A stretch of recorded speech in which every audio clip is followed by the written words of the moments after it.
one thing you have to give the Democrats is their strategic genius. I mean, they really, really have their finger on the pulse of the public mood.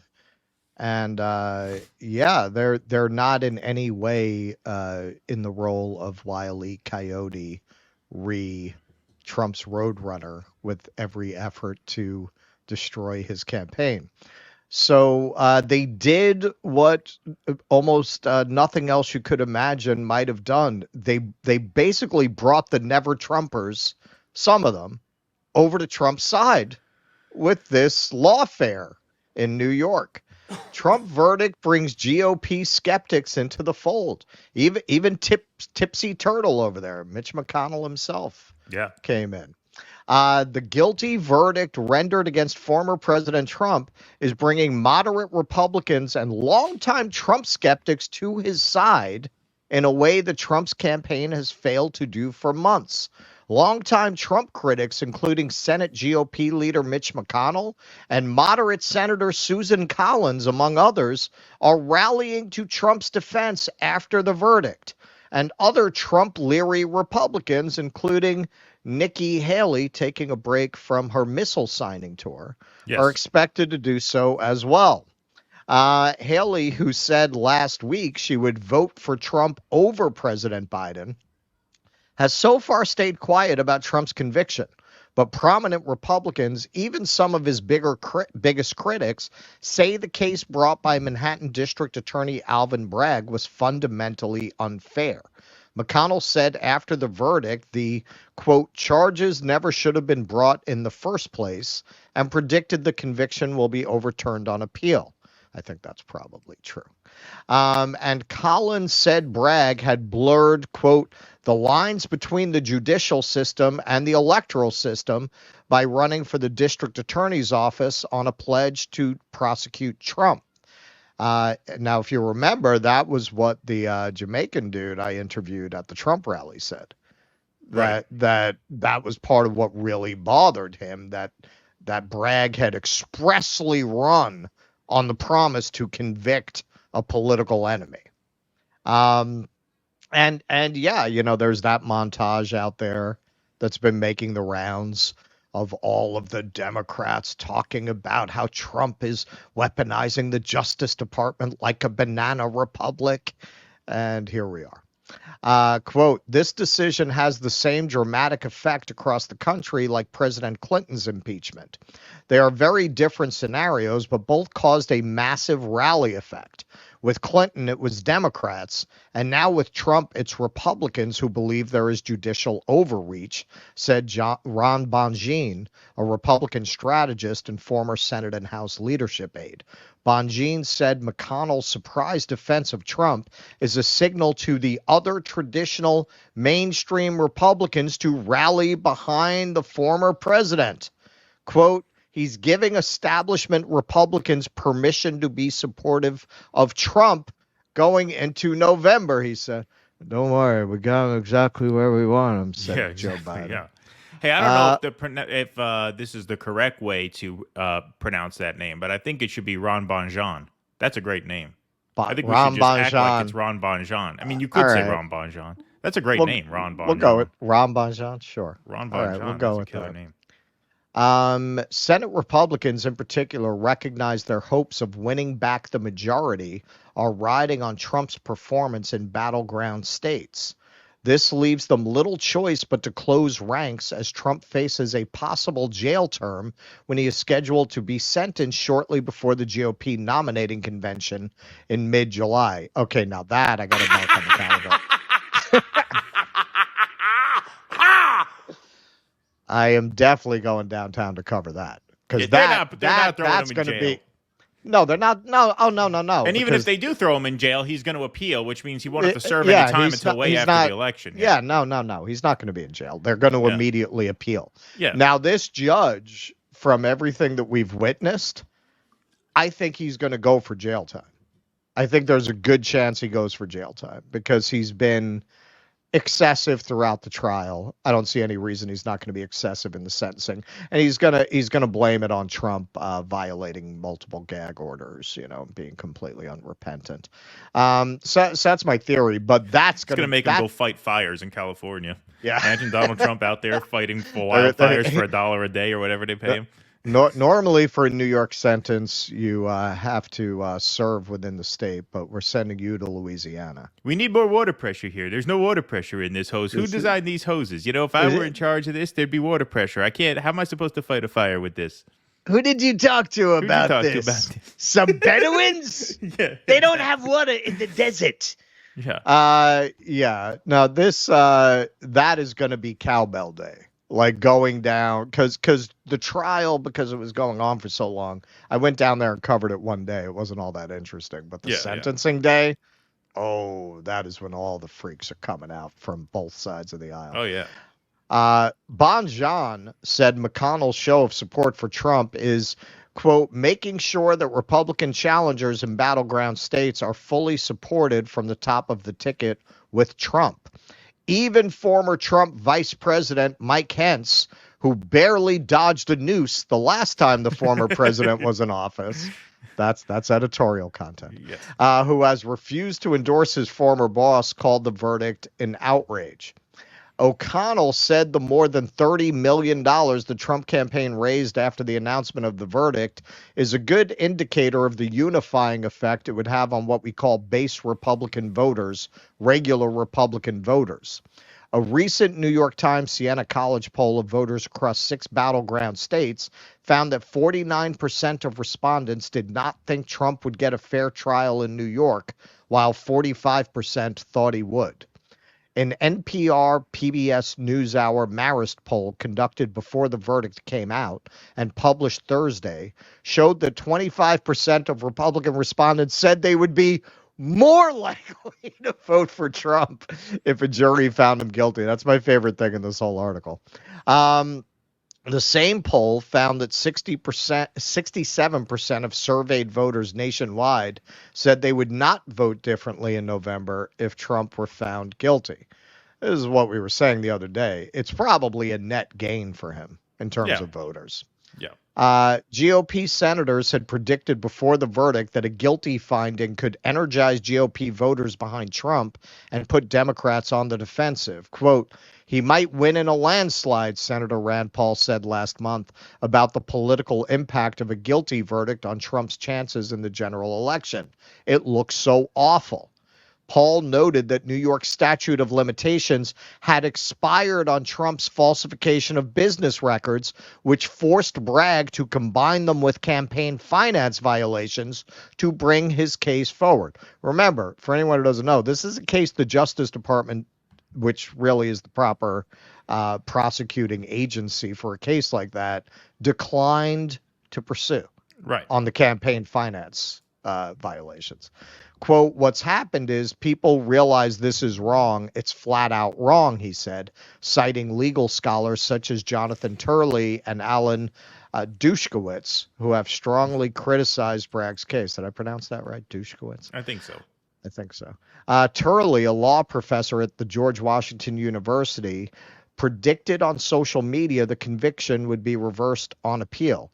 And Dushkowitz, a Harvard law professor emeritus, warned Friday on Fox News that Trump's conviction would begin a war of weaponization of the criminal justice system. File that under stop clock twice a day. Senator Mitt Romney told The Hill before the verdict came out that a conviction would not likely dent Trump's support among GOP voters. Quote, I don't think it will have any impact on his support at all, in part because people have already processed that. They know about the relationship with Stormy Daniels. They know about the payment. There's been nothing particularly new that's come out at trial, Romney said. I love how he calls it a relationship. He is a good Mormon, Mitt Romney, right? A good Mormon boy. They know about the relationship with Stormy Daniels. And besides that, they didn't even do anal, as was revealed on the stand. What the jury does one way or another probably won't make any difference in terms of President Trump's support. Okay, so this is in keeping with everything Democrats have ever done to try to stop Donald Trump because they're always missing one key element of the equation. And whether it's all the way at the top, the people running the party, or the just dumb people that you'll run into on social media who celebrated this verdict, they are blind to how repulsive they are to most of the public. That is the element that they're missing that doesn't allow them to properly game out how things will play, because they don't get how much people hate them. They don't get that. What I saw from, and I tweeted about this, particularly artists, they are the worst.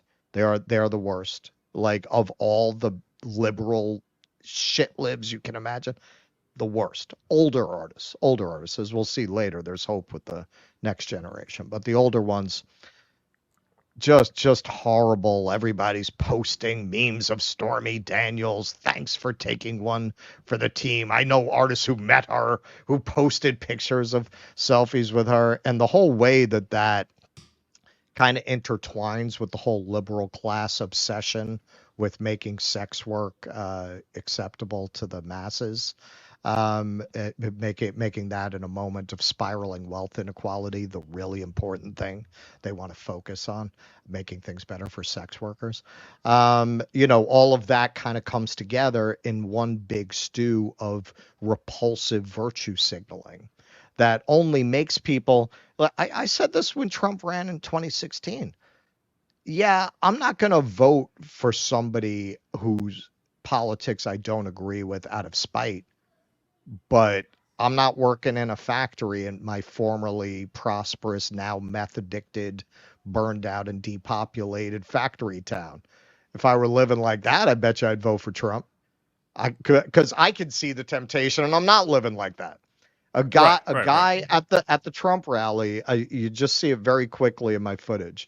He was wearing a shirt that said, "I love Trump because he pisses off everyone I hate."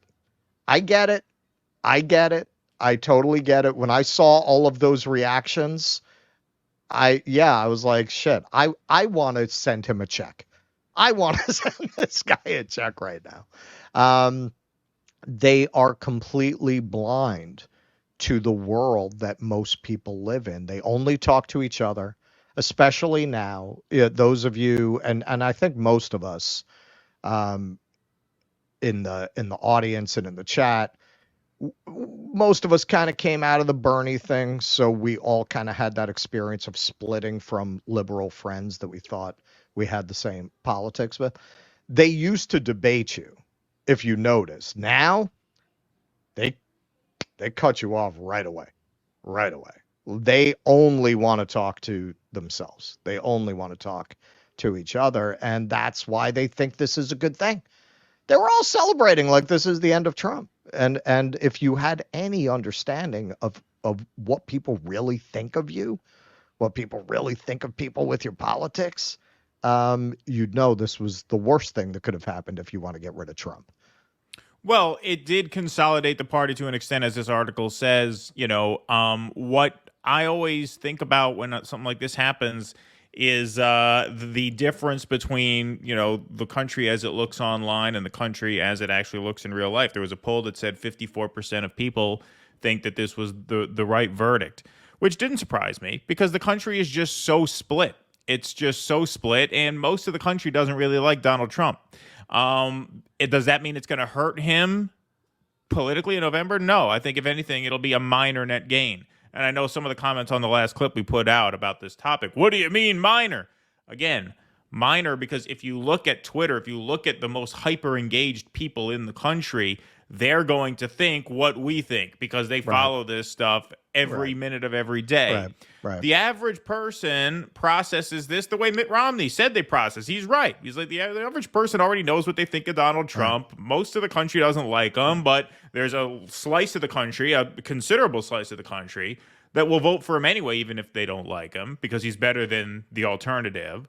And you do increase morale. You do raise a ton of money off of this. He raised $52 million in the first 24 hours after the verdict came in. That is part of a pattern where as the lawfare efforts ramp up against him, he's able to raise a lot of money. So it will help him in that sense as well. In terms of public opinion, what did this article say? 67% said it won't matter to them at all. Yeah, that sounds about right. Like, what makes the Roe v. Wade thing so powerful is it's simple. You don't have to pay much attention to know what's going on. It affects almost everybody or somebody that everybody knows. And so you see this broad-based shift, especially in red rural counties in purple to red states, based on that issue. You know, that's something huge that affects everybody. Even whether you pay attention to politics or not, that's going to affect your vote.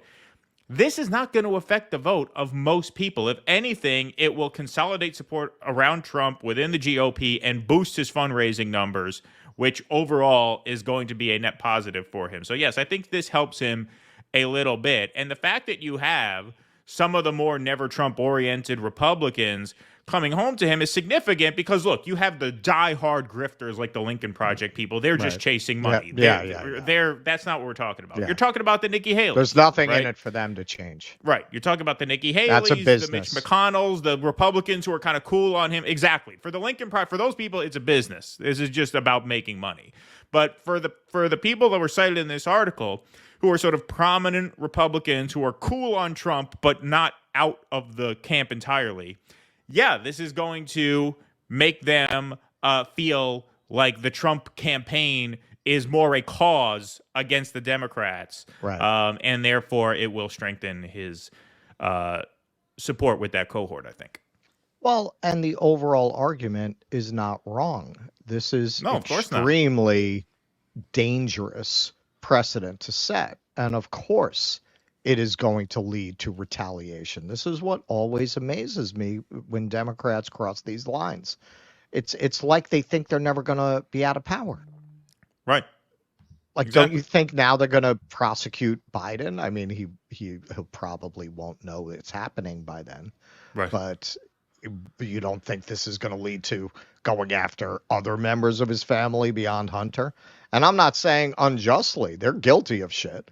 I think Trump's guilty of shit. This was just one of those gentlemen's agreements that you don't tell anyone you were in Washington, and I won't tell you don't tell anyone I was in Washington. Right. And they broke the agreement, and now all hell's going to break loose in prosecuting former presidents. And I would say, if I had to guess, I would say it won't just stop at Biden. It will go towards congressional Democrats, sitting Democrats, Democratic senators, Democratic House members. The Clintons.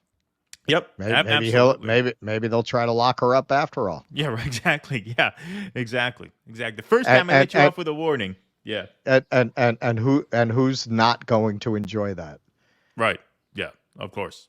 I am sure I am not alone in cheering myself up in dark moments with compilations of Hillary voters crying in 2016. Oh, exactly. Yeah, no, that'll be something. Please clap.